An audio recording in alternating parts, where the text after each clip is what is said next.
Hi everyone, my name is Ella. Welcome or welcome back. If you are new here, I recently started the cash envelope stuffing method back in August, and the reason I started it is because I wanted to get better at budgeting, and I am also trying to become debt free, where I'm mainly focusing on my credit card debt at the moment. And today I'm going to go over my budget plan for September. But before I get into that, I did have someone ask me if I have a calendar that shows all the bills listed. So I do have one, and I'm gonna show you it right now. So this is my calendar. And let me really quickly, so pink is mine and green is my husband, and then orange is essentially the utilities. And if there's anything going on in that month, I will box the date and let them let I know, like, this month I have my anniversary, but that's pretty much it that's going on. Now I'm going to be very, very honest with you guys. I do not use this calendar at all. I pretty much only set it up and I put it away and I never look at it again. And the reason I do this is because this is not for me. This is for my husband. My husband and I handle our bills very differently. So what I mean by that is my husband pays his bills on their due date. So on the 1st, he pays this. On the 7th, he'll pay that. On the 15th, he'll pay that. And so on and so forth.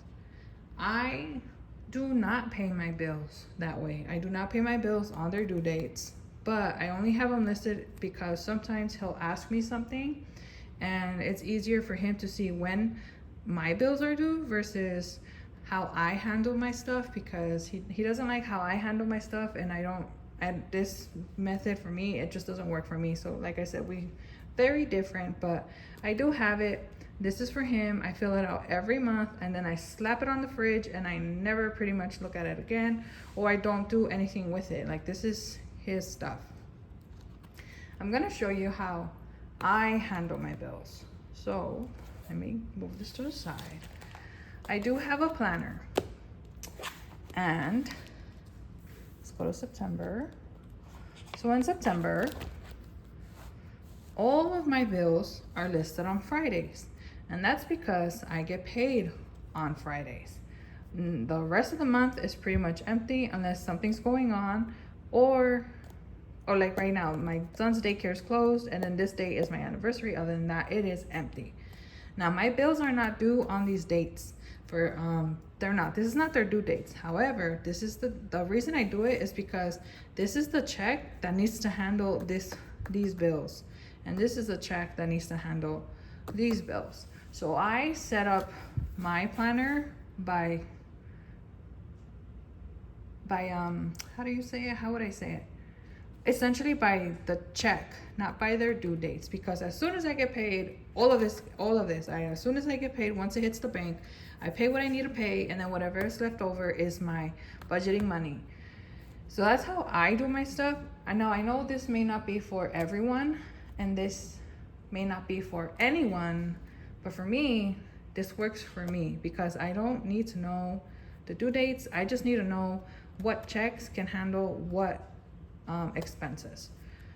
So I wanted to show you guys, and I don't want to lie because this is how I do it. I definitely don't do it this way. I don't do it like this. I do it this way. So with that being said, let me go ahead and get our September plan going. So I do need to update my September calendar because we did pay off Lowe's. And if you watched my debt video, then you know that my plan going forward is to do the snowball method. So since Lowe's is paid, I'm gonna put this towards my Discover card, and then then in September, Discover will start getting $100, and because of the snowball. But anyway, so that's my bill stuff. So as far as my budget plan, so I'm gonna go ahead and write it down. So for September, I think, oh, my pen's not working. For September, I want to do, so I'm gonna have, when do I get paid? So on September the 5th, and then I get paid on September the 19th. These are my check group 1, check group 1, and then check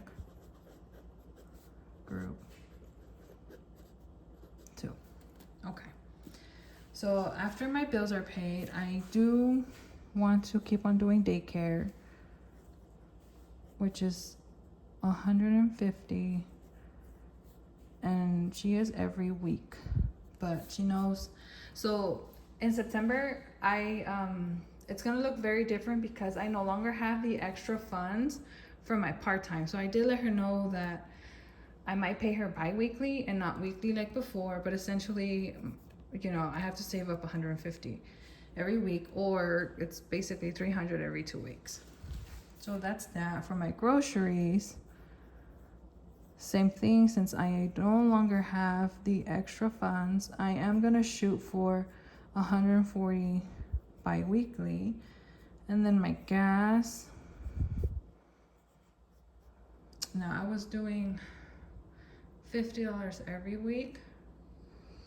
I think I'm gonna try to do about $80 bi-weekly. Since I haven't been doing a lot of driving, I'm hoping that this would work. Now in September, I do have my anniversary. Oh, I spelled that wrong. Anyway, anniversary. I would like to save 100, but if I can't, I'll be absolutely okay if I at least get half. So I would like to save 100.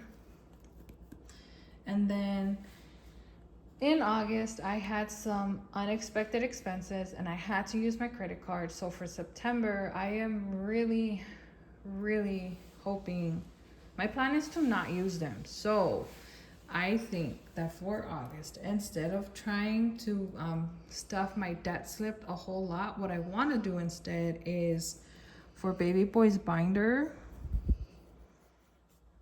So for his binder, I want to get 2 of his categories at a base $50. And this is basically for like his personal needs, because he's gonna need diapers and wipes, and then if anything happens, then I'll have $50. So that's my goal. And then on my sinking fund finder, I want to get, I think it was just health and what was it? I think it was, health and shopping. No, health and personal, because I need, so I have same thing, 2 categories that I want to try and get at a base $30, just in case something happens, then I have that money. I also need my tags. My tags are due in October, and that goes in my maintenance slip. Maintenance. And I did peek, I was able to preview how much they are, and they're about 120 and change. I do currently have $20 in my maintenance slip, so I have to try and save $100 this month so that I can have the money saved up for when the tax comes. So this one is a priority for me. Priority. I just noticed that I'm doing September, but I'm doing black and orange, and it's like Halloween color, so that's kind of funny. Anyways, so then let me make sure. So I have my checks, my weeklies, my anniversary, my plan. Okay, so then debt would just, I'll just add debt here, and we'll see how debt goes. We'll see where we end up saving at the end of the month. And then I did do something these past couple days. I opened a savings account, and I normally, so I didn't save before, and it wasn't really like a huge thing for me to save. But since having my son, and then since, you know, going through job loss and trying to figure everything out, I was like, okay, no, I need to start saving. So I opened a, what's it called? I opened a high yield savings account that I believe is super beginner friendly, but this was my first one ever, so I know it's gonna be a learning process for me. And for this one, I don't know. I think I'm gonna try and save about $20 because I'm about 20 to 40. Only because the company that I went with, they said that there isn't no like requirement of how much I decide to put in there. So I'm kind of like, oh, okay, that's kind of cool, especially since I've never had one before. So I feel like it'll be okay. But yeah, so this is my budget plan for September. Essentially, it's very like short and easy, but yeah, so that's it. That's pretty much the plan. We'll see how it goes. Like I said, in September I don't have the extra funds from my part-time, so I am kind of curious to see how life will look like if I decide to not pursue a part-time job. So I will definitely see how that goes in a couple weeks. But yeah, I hope you enjoyed today's video, and I will see you guys next time.